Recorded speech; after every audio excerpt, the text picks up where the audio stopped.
Senator Cory Booker says he's Spartacus because he released some emails at the Brett Kavanaugh hearings.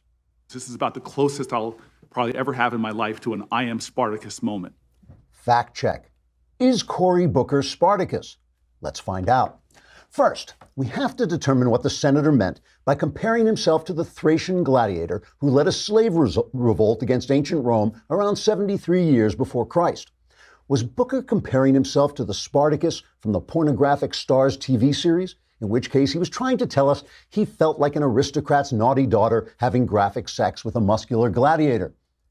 Man, I love that show. Or was he referring to the famous scene in the 1960 Kirk Douglas movie? In that scene, the Romans offer to spare the lives of the rebellious slaves if they'll turn over their leader Spartacus. Instead, the slaves start yelling, "I'm Spartacus," to protect their guy. I'm Spartacus! I'm Spartacus! I'm Spartacus! I'm Spartacus! I'm Spartacus! I'm Spartacus! I'm Spartacus! I'm Spartacus! The Romans then politely acknowledged the nobility and courage of the upstart gladiators by crucifying the lot of them. Booker compared himself to those brave gladiators after he dared the Senate to strip him of his office for revealing classified emails that Supreme Court nominee Brett Kavanaugh wrote on the controversial subject of racial profiling. But it turned out the emails had been cleared for release hours before, and Cory knew it. Plus, they revealed that Kavanaugh opposed racial profiling, so there was nothing controversial about them. So, let's assess. Spartacus led a courageous slave revolt and struck a great blow for the principle of human freedom. Cory Booker made an empty and dishonest gesture in a sleazy attempt to become president, which will either happen on the 12th of never or when hell freezes over, whichever comes last. Spartacus inspired a terrific movie starring Kirk Douglas, plus a Starz TV show with absolutely amazing sex scenes. Cory Booker inspired those rude noises you make when you squeeze your hand in your armpit, plus some hilarious Twitter memes and an occasional obscene gesture behind his back. Spartacus was a hero. Cory Booker is a buffoon. Other than that, they're indistinguishable. Trigger warning, I'm Andrew Klavan, and this is The Andrew Klavan Show. I feel hunky-dunky, life is tickety-boo. Birds are winging, also singing hunky-dunky-doo. Ship-shape, tipsy-topsy, the world is zippity-zing. It's a wonderful day, hurrah, hooray! It makes me want to sing. Oh, hurrah, hooray! Oh, hooray, hurrah! Boy, here's a pro tip, kids. Never compare yourself to Spartacus. If you do, you will be incorrect. Did I ever tell you, once I was driving in Santa Barbara with my son, and a car pulled out in front of me, and I realized that Kirk Douglas was in the car in front of me. And we're driving, my son and I were going to this little diner we liked, a little, unpretentious kind of hole-in-the-wall diner near Santa Barbara. We overlooked the ocean. It was really nice. And we kept noticing that Kirk Douglas kept taking the same turns that we were taking, and sure enough, Kirk Douglas pulls into the parking lot of the same little diner we're going to, and we pull up next to him, and Douglas gets out of his car, and we get out of our car, and he walks into the diner, and I walk in right behind him. And Kirk is an old man. Now he's suffered from strokes and things like this. He walks in, and so help me, the entire diner falls absolutely silent, and everybody gets to their feet. Everybody stood up for Kirk Douglas, and there was dead silence, and then one guy said, "Spartacus." Great movie. He said, "Thank you very much," and sat down to eat. It was a great moment. It really was. So never, ever compare yourself to Spartacus. We got Michael Knowles on tonight, who's the closest thing we have to Spartacus. Michael Knowles on today, I should say. He's going to be talking about the NFL. And we are going to be talking about Skillshare. I finally got the right keyboard. I want to start learning about music. And so I've gone to Skillshare because they have lessons, courses in how to play piano, how to play blues, how to improvise, and that's the kind of thing I'm looking for. Skillshare is an online learning platform with over 20,000 classes in business, design, technology, and more. You can take classes in just about anything: social media marketing, illustration, data science, mobile photography, creative writing, you name it, they've got it. So this is whether you're trying to deepen your professional skill set or start something on the side, or just like what I'm doing, kind of pick up a hobby. Skillshare is there to keep you learning and thriving. You can join the millions of students already learning on Skillshare today with a special offer just for my listeners. Get 2 months of Skillshare for just 99 cents. That is pretty good. That's almost free. That's right. Skillshare is offering my listeners 2 months of unlimited access to over 20,000 classes for just 99 cents. To sign up, go to Skillshare.com/Andrew. Again, go to Skillshare.com/Andrew to start your 2 months now. That's Skillshare.com/Andrew. So, last week we interviewed Henry Olsen, who's one of the best observers of politics I know, and people got angry at him and angry at me because he said that we're going to lose the House. The way things look, he said things are very fluid, but we thought we'd lose the House but keep the Senate, talking about the GOP. And people were angry about it, and I thought, like, what do you want him to do? Come on and lie? There is a new poll out from Scott Rasmussen, which is really disturbing. He wrote this letter. He says, Scott Rasmussen is releasing data based upon the most likely voters rather than all registered voters. On the generic congressional ballot, that model shows the Democrats with a 49% to 39% advantage. The reason being is the Democrats are all telling pollsters we are going to vote, and the Republicans are not. Republicans are saying, well, maybe we'll vote, we might vote, and all this. On a race-by-race projections, currently show 210 House seats at least tilting in the Republican direction and 205 tilting toward the Democrats, with 20 seats in the toss-up category. But if the Democrats maintain a 10-point lead of people who will show up, right, they are likely to win the vast majority of toss-up races. The Rasmussen model currently shows that with a decent partisan turnout, Democrats could end up with 238 to 197 majority in the House. So that means that the battle for the government, the battle that's going to take place, is going to take place in your shoes. The people who put on the shoes won't lose, okay? I don't want to sound like Johnny Cochran, but that's about it. If you are sitting there getting angry at Henry Olsen, but you don't vote because you don't like the Republican in your area and he's not quite Trumpy enough or whatever it is, that's how you're going to lose the government, because Trump, no matter what you think of the guy who's running, Trump needs those Republicans to keep his agenda going. And everything you're hearing, everything that's going on is about that. I mean, if the news were just the news, if the news were actually the news would be, oh my goodness, 200,000 more jobs, wages finally going up. Hey, look, ISIS dead. That would be the news if they were reporting the news. But instead, they're telling you, oh, it's crazy town in the Oval Office, and people are just so unhappy because Trump yells at them and he makes phone calls in the middle of the night. And what do you care? Why would you care about that? Are you John Kelly? No, you don't care. But they're just trying to get that base excited, the Democrat base excited, and to damp down your enthusiasm. And so they have brought on what they think is the big gun. They brought on Barack Obama. In the New York Times today, they had an op-ed, Barack Obama is back. And I thought, good, because if anybody can remind the GOP voter why he should get out and vote, it is Barack Obama. Ben Sasse, the senator, said the other day that he wakes up every morning wondering if he should still be a Republican. And David French over at the National Review said he no longer identifies as a Republican.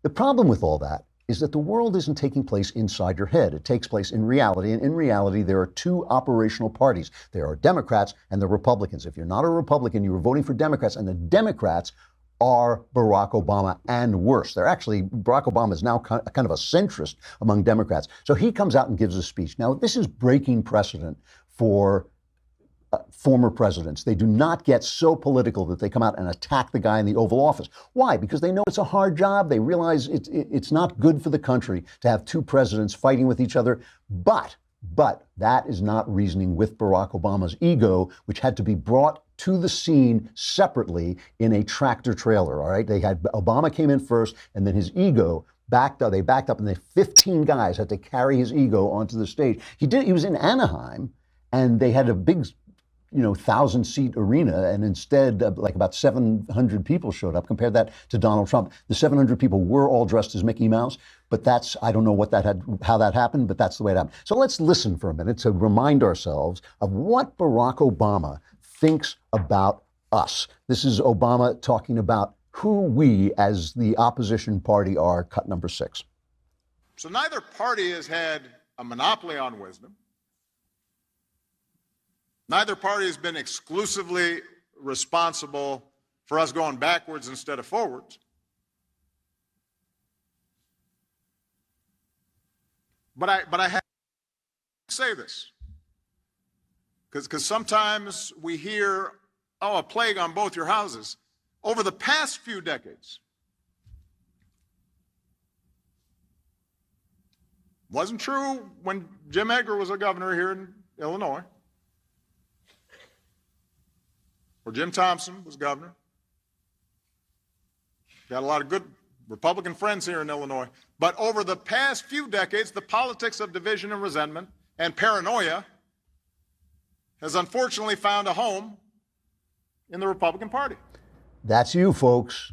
Resentment, paranoia, and you can leave out everything he said before, because he's talking about decades. He says for the past few decades, years, tens of years, this has been going on. It's not the Democrats with their constant cries of victimhood, their constant cries of racism, their constant cries that they are being cheated out of things. The Supreme Court was stolen from them. Not them. It's you, because you wanted jobs instead of Barack Obama's little programs that he was enforcing on businesses that were keeping them silent. He actually claimed credit for the current recovery, which is hilarious. He says, remember when it started? I remember when it tried to start. I remember when the recovery tried to start after the crash in 2008, but he kept sitting on it with the regulations and that voice, so help me, just remembering that we were supposed to wait around through those long pauses to find out what he's going to say. Play some more of them, but first we have to, just for a break, we have to talk about BattleBox, which is so great. I mean, BattleBox is a new sponsor. They are so great. It's a subscription box for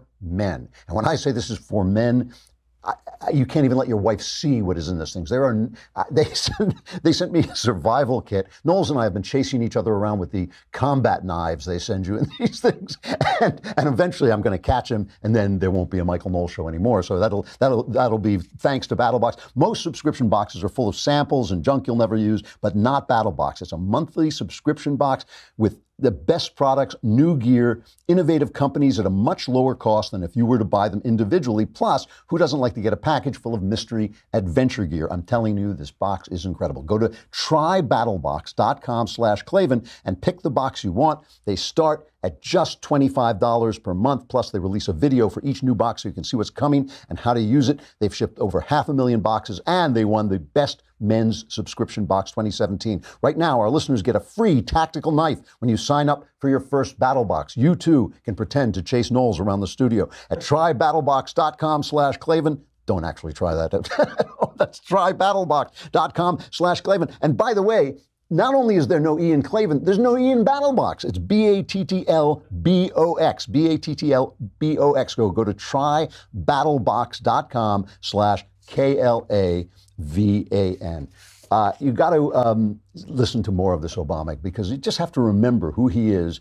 First of all, not only are you full of resentment and paranoia, but your president is virtually a Nazi. So play cut number 8. We are Americans. We're supposed to stand up to bullies, not follow them. We're supposed to stand up to discrimination. And we're sure as heck supposed to stand up clearly and unequivocally to Nazi sympathizers.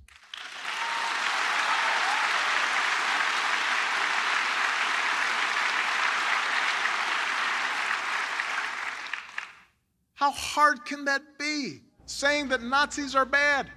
Well, let me ask a question. How hard can it be saying that Islamists are bad? Remember, this is the man who couldn't get the words radical Islam out of his mouth. How hard? You don't see Donald Trump hanging around with terrorists and then lying about it and saying, oh, Bill Ayers, he was just a guy in the neighborhood. You don't see Donald Trump going to a church where they say, where they damn America every Sunday and then saying, yeah, I didn't actually realize that was going on. I mean, Lindsey Graham had a really good comment about this, about what it wasn't what Obama said, it was what he left out. This is cut number 9.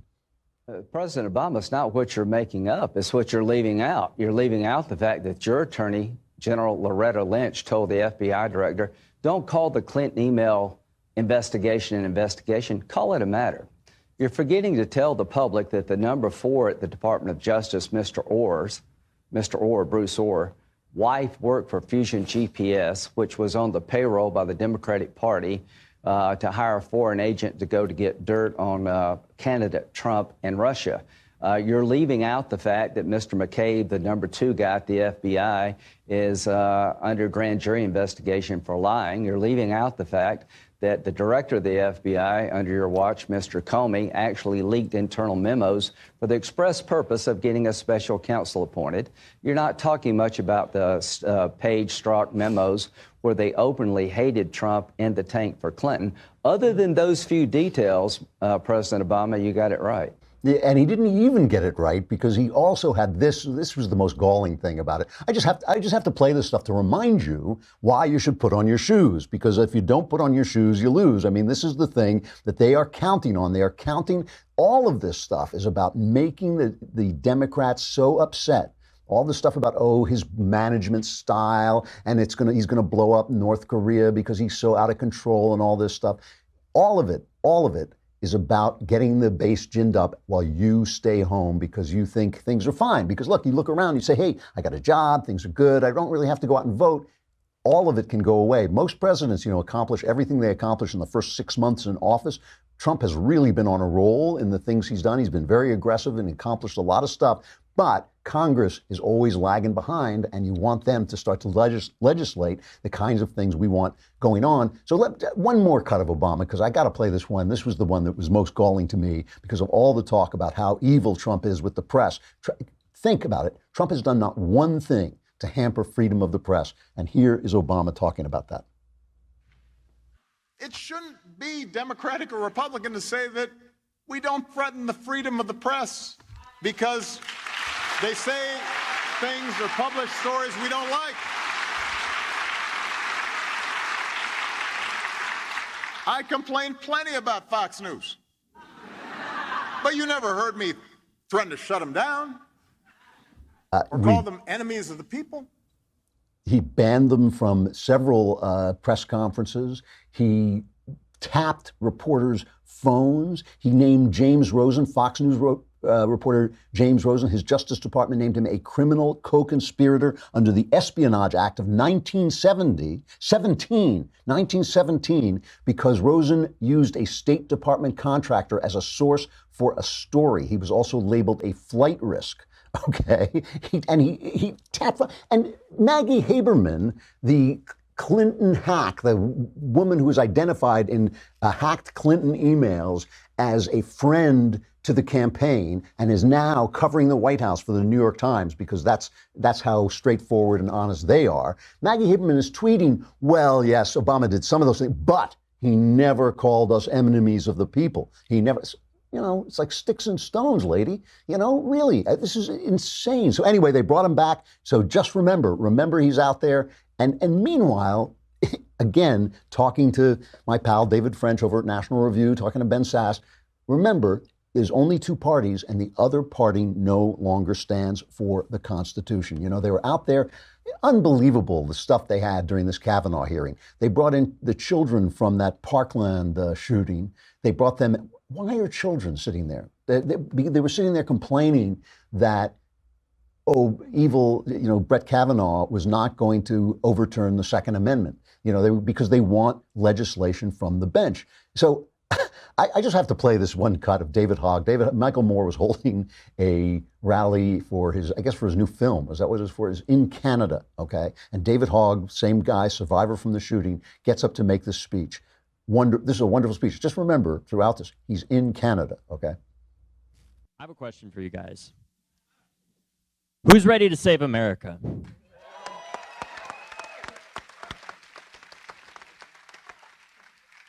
Who's ready to make America the country that we say it is on paper and make it the actual country that it wants to be?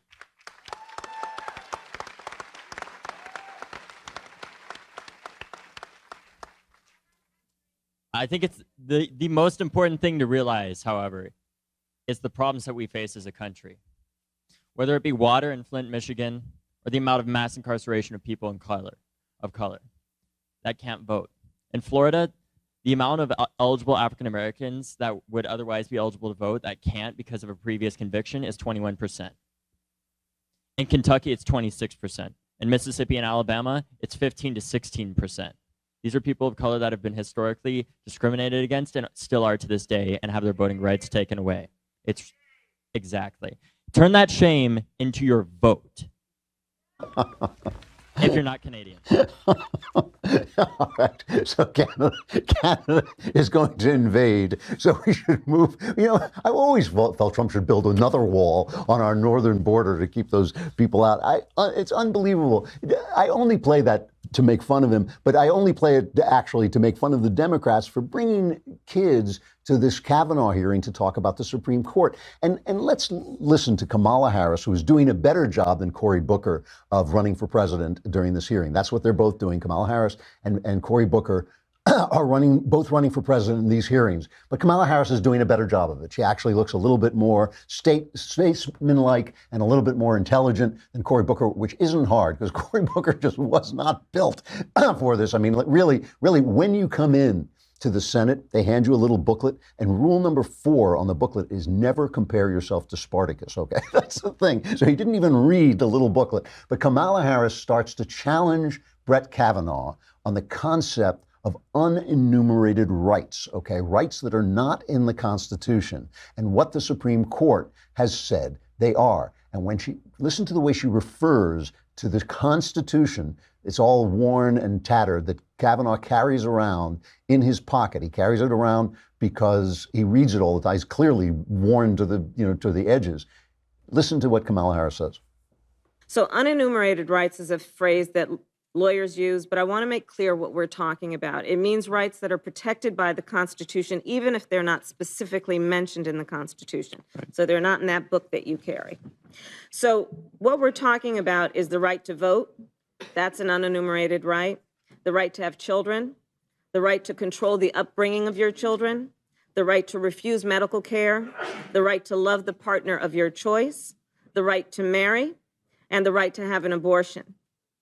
Now, putting those unenumerated rights in the context of the statement you made, which was to praise the stemming of the general tide of freewheeling creation of unenumerated rights, which means the interpretation there is you were praising the quest to end those unenumerated rights.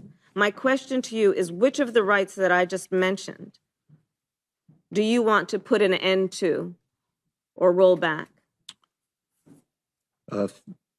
3 points, I believe, Senator. First, the Constitution. It is in the book that I carry. The Constitution protects unenumerated rights. Now, the book that little bit reminds me of Piers Morgan talking to Ben, like that your little book, your little, I'd throw your little book in your face. He's talking about the law. That's a senator talking about the law of the land, that little book you carry. That is the Democrats. And by the way, the thing about unenumerated rights, I believe there are unenumerated rights guaranteed by the Constitution, but what the Constitution does is it enumerates powers. It enumerates powers that the federal government has, and what is not enumerated in the Constitution, the federal government cannot do. This is why many of the founders said we don't want a First Amendment protecting free speech, because the Constitution gives no power to the federal government to regulate speech. And therefore, to say that you can't make a law against free speech is to double talk. It is to say, basically, that you do have this power unless we take it away from you. But the idea of the Constitution was it was supposed to enumerate powers. So my objection to, for instance, the unenumerated right to marry who you want is that the federal government has no right to make any laws about marriage. It hasn't got the right to take your marriage away. It hasn't got the right to make marriages. I mean, if the state can say it wants the marriages to be what it was, as I read last week in Scalia's dissent, that the state can make laws. When the Supreme Court is pretending to give you rights, it is always actually taking away your right to govern yourself. In the New York Times today, on Knucklehead Row, and we're not going to play the song because we're running out of time and I want to get to Knowles, but there is a piece on Knucklehead Row from a guy named Jedediah Purdy, a professor at law at Duke. And he says, how can progressives take back the Constitution? So I read that with interest. I thought, yes, how can progressives take back the Constitution since everything they want is unconstitutional? So he has a list of the way you take back the Constitution.